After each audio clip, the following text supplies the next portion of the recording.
dengan materi tentang teori kognitif. Cuma perhatikan di sini ya, jangan ada yang main ya. Ya Pak. Kita langsung saja ke materinya. Teori kognitif mulai berkembang pada abad ke-20-an.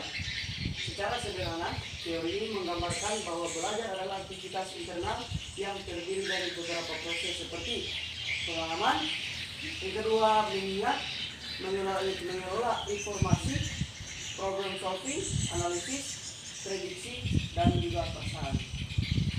Pada implementasi proses belajar mengajar sekolah, bentuk penerapan teori kognitif adalah guru ketika menggunakan bahasa yang mudah dipahami oleh peserta didik serta memberi ruang bagi mereka untuk saling berbicara serta berdiskusi dengan teman-temannya. Beberapa tokoh yang berperan mengembangkan teori ini adalah Jean Piaget dan Jerome Bruner. Yang pertama itu teori perkembangan kognitif menurut Jean Piaget. Teori perkembangan kognitif Jean Piaget atau teori Piaget menunjukkan bahwa kecerdasan berubah seiring dengan pertumbuhan anak.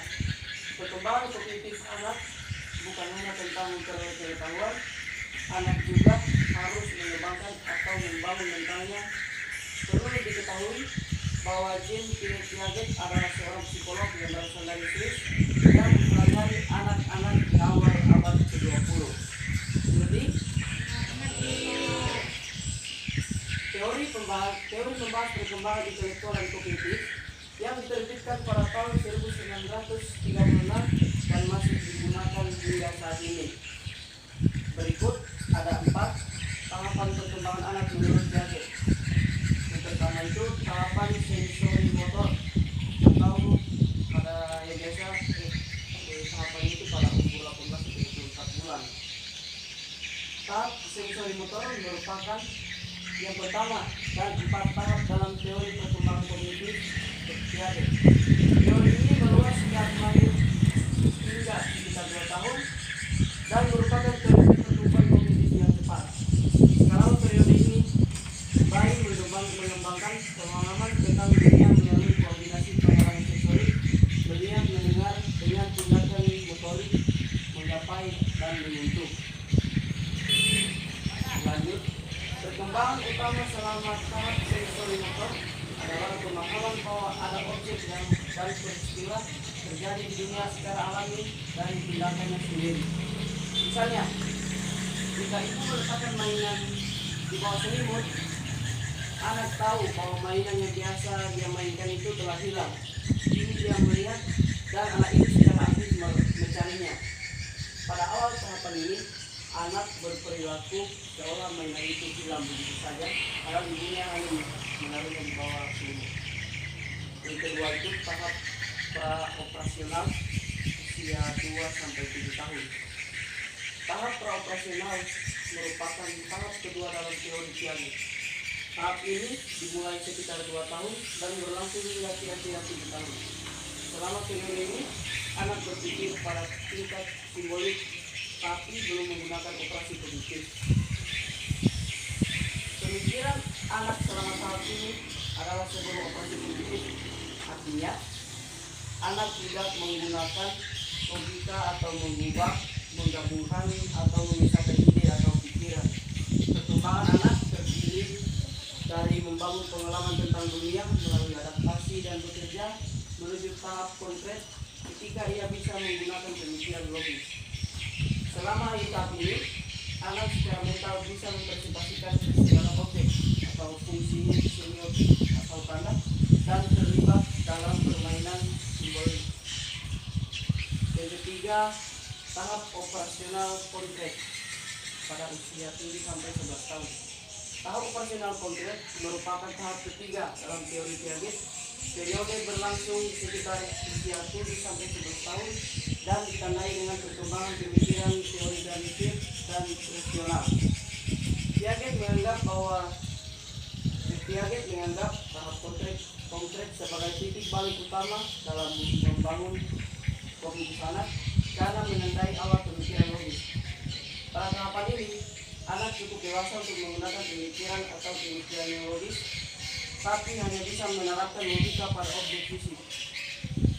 Untuk keempat, tahap operasional formal, usia 12 tahun sampai ke atas. Tahap operasional formal dimulai ketika usia 12 tahun dan berlangsung hingga dewasa. Saat remaja memasuki tahap ini, mereka memperoleh kemampuan untuk berpikir secara abstrak dengan memanipulasi ide di kepalanya tanpa ketergantungan pada manipulasi kognitif. Seorang remaja bisa melakukan perhitungan matematis, berpikir kreatif, menggunakan penalaran abstrak, dan membayangkan hasil dari tindakan tertentu. Teori kognitif menurut Jerome Bruner.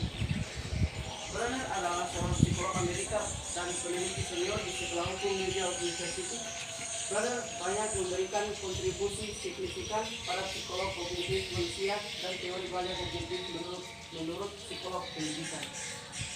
Menurut Bruner, belajar bermakna hanya dapat terjadi melalui belajar pertemuan. Pengetahuan yang diperoleh melalui belajar penemuan bertahan lama dan mempunyai efek transfer yang lebih baik. Belajar penemuan meningkatkan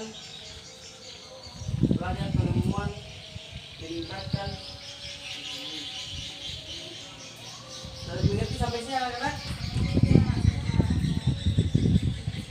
Tahap informasi yaitu tahap awal untuk memperoleh pengetahuan atau pengalaman baru. Tahap informasi yaitu tahap memahami, mencerna, dan menganalisis pengetahuan baru serta ditransformasikan dalam bentuk baru yang mungkin bermanfaat untuk hal-hal yang lain. Tahap evaluasi yaitu untuk mengetahui apakah hasil transformasi pada tahap kedua tadi benar atau tidak. Baik anak-anak, cukup sampai di sini materi kita. Ya, sekarang Bapak akan buka sesi pertanyaan. Siapa yang ingin bertanya? Silakan, Adik Fitra, mau bertanya apa? Bagaimana contoh teori kognitif dalam kehidupan sehari-hari, Pak? Bagaimana contoh teori kognitif dalam kehidupan sehari-hari?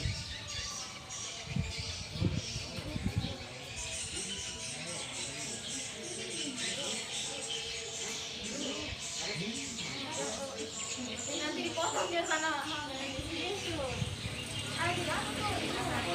Ya, baik. Saat ini Bapak akan menjawab pertanyaan dari Adik Fitra.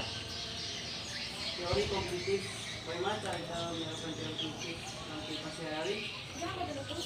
Contohnya, pada saat kita terbangun oleh dirinya jam beker, kita bisa memutuskan tindakan apa yang kita lakukan, mematikan jam, lalu bangun, apa mematikan jam beker, kemudian lalu tidur. Kemudian kita melakukan mematikan jam beker dan melanjutkan tidur. Terima jawabannya, Adik.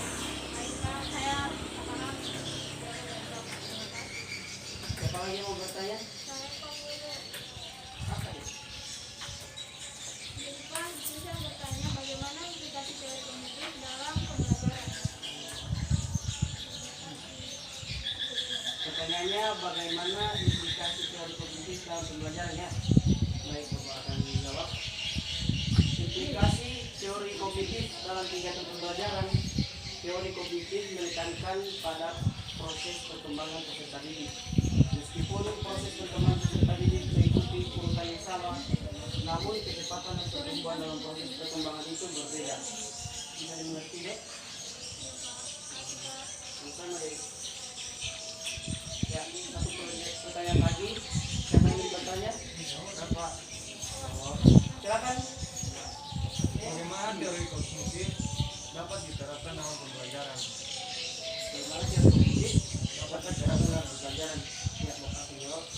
Dalam proses belajar mengajar sekolah, contoh penerapan teori kognitif adalah guru menggunakan bahasa yang mudah dipahami oleh peserta didik serta memberi ruang bagi mereka untuk saling bicara serta diskusi dengan teman-teman. Bisa dimengerti deh? Pahami? Bapak. Ya, terima kasih. Untuk sampai di sini materi kita. Terima kasih kepada adik sekalian yang telah sabar mengikuti pembelajaran ini. Baik, Pak Hilya. Assalamualaikum warahmatullahi wabarakatuh dan selamat pagi adik-adik.